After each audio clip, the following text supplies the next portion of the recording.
Assalamualaikum warahmatullahi wabarakatuh.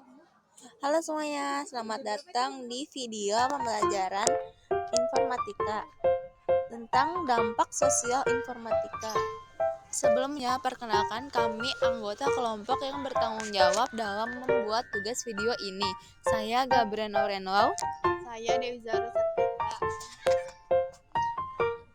Materi yang pertama adalah tentang keamanan data informasi. Apa sih keamanan data dan informasi? Keamanan data dan informasi adalah usaha untuk melindungi data dan informasi agar tidak terjadi kerusakan atau pencurian. 1. Keamanan data digital. Keamanan data digital terdiri dari peretasan yang dibagi menjadi dua, yaitu hacker dan cracker. Evolusi peretasan. Era 1 dimulai dari tahun 1960 hingga ke 1970. Kegembiraan program dilakukan oleh programmer dengan membuat aplikasi, game, pengembangan web, dan lain-lain tanpa merusak data. Era 2 dimulai dari 1970 hingga ke 1990. Sisi gelap peretasan sudah mulai dilakukan untuk merusak dan mencuri data orang lain. Era ketiga dimulai dari tahun 1990 hingga sekarang. Alat untuk kejahatan ada 3, yaitu black hat hacker, white hat hacker, dan gray hat hacker. Yang kedua, perkakas peretasan. Ada 10 perkakas peretasan. Yang pertama virus, yang kedua worm, yang ketiga Trojan horse, yang keempat rekayasa sosial, yang kelima phishing, yang keenam pharming, yang ketujuh spyware, yang kedelapan ransomware, 9 backdoor, dan yang ke-10 bonnet. Nah, yang pertama ada virus, merupakan perangkat lunak yang menempel pada perangkat lunak lain. Yang kedua ada worm, mirip dengan virus tetapi tidak menempel pada program lain.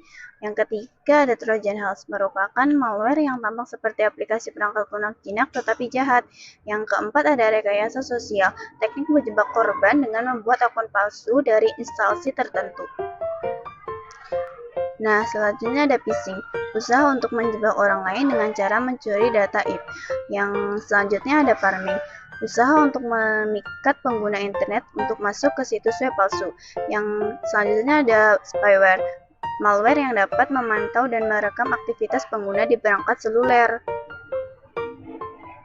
Selanjutnya ada ransomware, malware yang mampu menginskripsi semua file di perangkat seluler, kemudian menampilkan pesan yang memuat pembayaran. Contohnya WinLocker. Yang selanjutnya ada backdoor, perangkat lunak yang mampu untuk mendapat akses ke suatu situs komputer. Yang selanjutnya ada botnet, akronim robot dan network. Nah, selanjutnya setelah perkakas peretasan, yaitu kejahatan di dunia digital. A. Kerawanan sistem operasi. Pembahasan atau update SO mengakibatkan file usaha tersebut menjadi tambal sulam dimanfaatkan oleh para peretas. Yang kedua, kerawanan di internet. Ketika berinternet, membuka berbagai situs, menodify, memungkinkan cracker melakukan phishing, pharming, atau menyebarkan malware. Yang ketiga, ada kerawanan pada sifat manusia, Internet of Things. 3 miliar data registrasi kartu SIM dari seluruh operator telekomunikasi. Yang terbaru, akun hacker Bjorka juga membobol data Badan Intelijen Negara dan surat Presiden Jokowi kepada BIN. Selemah itukah sistem perlindungan data di Indonesia? Nah, sekarang kita melanjutkan ke bagian 2, yaitu perkakas untuk melindungi data dan informasi. Metode atau cara yang dapat dilakukan untuk melindungi data dan informasi diantaranya ada 4 loh teman-teman. Apa aja? Ayo kita bahas sama-sama. 4 metode keamanan untuk melindungi data dan informasi diantaranya itu enkripsi, antivirus, aplikasi terpercaya, dan alat autentikasi. Nah, alat autentikasi ini dibagi menjadi 4, yaitu autentikasi web, autentikasi pengguna, biometrik, dan autentikasi multifaktor. Sekarang, mari kita bahas lebih rinci tentang 4 metode yang tadi. Yang pertama itu enkripsi. Enkripsi adalah metode keamanan data dengan cara mengubah data asli ke dalam bentuk data sandi agar data tidak dapat dicuri dan dibaca oleh orang lain. Metode ini dilakukan sebelum data dikirim melalui jaringan komputer maupun jaringan internet. Yang kedua, antivirus. Antivirus adalah software yang membantu pengguna untuk melindungi data dan file dari gangguan virus dan malware. Yang ketiga, aplikasi terpercaya. Pengguna aplikasi terpercaya dan yang original dengan bersertifikat yang digunakan pada perangkat adalah salah satu cara melindungi perangkat kita dari pencurian. Yang keempat, alat autentikasi.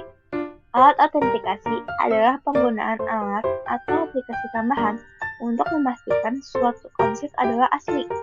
Nah, alat autentikasi ini kan dibagi menjadi 4. Yang pertama, itu ada autentikasi web. Website dapat diautentikasi bahwa web tersebut otentik atau asli dengan cara memberikan pernyataan captcha atau memilih gambar yang tersedia. Yang kedua, autentikasi pengguna. Pengguna username dan password, sidik jari, suara, wajah, retina mata, dan lain-lain. Bahkan ada beberapa website yang menggunakan nama guru favorit sebelum proses lainnya. Yang ketiga, biometrik. Karakteristik biologis yang unik dari setiap individu, seperti sidik jari, retina mata, struktur wajah, geometri tangan, pemide retina dianggap paling sulit dipalsukan. Yang terakhir, autentikasi multifaktor. Penggunaan beberapa autentikasi seperti penggabungan antara PIN dan biometrik. Nah, materi selanjutnya adalah meningkatkan keamanan informasi. Nah, materi yang pertama, penggunaan fitur keamanan pada sistem operasi. Sistem operasi biasanya menyediakan fitur Windows Security untuk keamanan data, diantaranya virus and threat protection, account protection, firewall and network protection, application control and browser device security, and Nah, yang selanjutnya penggunaan fitur keamanan pada peramban.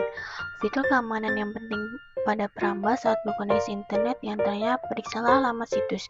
Pastikan alamat situs itu benar. Yang kedua, yakinkan simbol keamanan.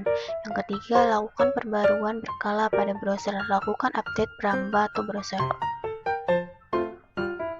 Selanjutnya ada pelacakan pada peramban. Data riwayat saat kita browsing tersimpan pada choking yang dapat pada browser yang kita gunakan. Choking akan memetakan kebiasaan pengguna saat internet. Nah, selanjutnya bagaimana sih choking bekerja? Ketika kita menulis alamat web di browser, mengklik hyperlink, semua aktivitas tersebut akan dicatat di choking dan menyimpannya secara spesifik. Nah, yang terakhir pelacakan akun.